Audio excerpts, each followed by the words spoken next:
September 27న Telugu Titans versus Patna Pirates మ్యాచ్లో Patna pirates అయితే చాలా మార్పులతో అయితే వస్తుంది. రావటమే కాకుండా ఇంతవరకు దబాంగ్ ఢిల్లీ కేసీని ఈ సీజన్లో ఏ టీము ఓడించలా. పట్నా పైరేట్స్ అయితే దబాంగ్ ఢిల్లీ కేసీని ఓడించి చాలా ఫామ్తో అయితే వస్తుంది. సో ఆ మార్పులు ఏంటో చూద్దాం.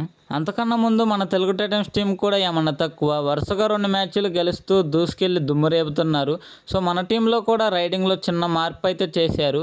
సో పట్నా పైరేట్స్ స్టార్టింగ్ 7 చూద్దాం రండి. సో ఫస్ట్ వన్ వచ్చేసి Maninder Singh centre, second one వచ్చేసి Deepak right cover, third one వచ్చేసి Sankit Sawat left cover, fourth one వచ్చేసి Ankit Rana right in, fifth one వచ్చేసి Ayan left in, sixth one వచ్చేసి Sombir right corner, seventh one వచ్చేసి Ankit Jaglan left corner.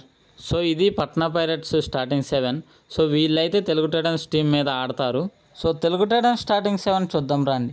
First one వచ్చేసి Bharat Hooda centre, second one వచ్చేసి Ajith Pawar right cover, third one వచ్చేసి Avi Duhan left cover, fourth one వచ్చేసి Praful Zaware right in, fifth one వచ్చేసి Vijay Malik left in, sixth one వచ్చేసి Shubham Shinde right corner, seventh one వచ్చేసి Ankit Jaglan left corner.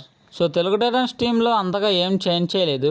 So Praful జవారీని ఎందుకు తీసుకొస్తున్నారంటే గుజరాత్ జైంట్స్తో జరిగిన మ్యాచ్లో థర్డ్ రైడర్ లేని లోటు చాలా కనపడింది. కొద్దిసేపు చైతన్ సాహు, కొద్దిసేపు ఆశిష్ నర్వాల్, కొద్దిసేపు ప్రఫుల్ జవార్ అని అయితే తీసుకొస్తున్నారు. అలాంటి టైంలో మన టీమే రిస్క్లోకి వెళ్తుంది. సో అందుకోసమే ప్రఫుల్ జవార్ అని స్టార్టింగ్ 7 నుంచి ఆడిస్తారు. సో ఎందుకంటే ఆశిష్ నర్వాల్ అండ్ చైతన్ సాహుతో పోల్చుకుంటే ప్రఫుల్ జవార్ అయితే పర్లేదు అనిపించుకున్నాడు. సో తెలుగు టైటన్స్ టీంకి ఇప్పటికే 10 మ్యాచ్లు అయితే జరిగాయి. 10 మ్యాచ్ల్లో 5 మ్యాచ్లు ఓడిపోయి 5 మ్యాచ్లు విన్ అయి 10 పాయింట్స్తో పాయింట్స్ టేబుల్లో 4th ప్లేస్లో ఉన్నారు.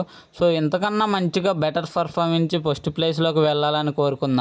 సో పట్నా పైరేట్స్ టీంలో కూడా అంతగా ఏం చేంజ్ చేయలేదు. ఈ మ్యాచ్లో మనీందర్ సింగ్ అయితే కన్ఫామ్గా వస్తాడు. సో మీరు ఏ టీం విన్ అవుతుంది అనుకుంటున్నారో కామెంట్ చేయండి.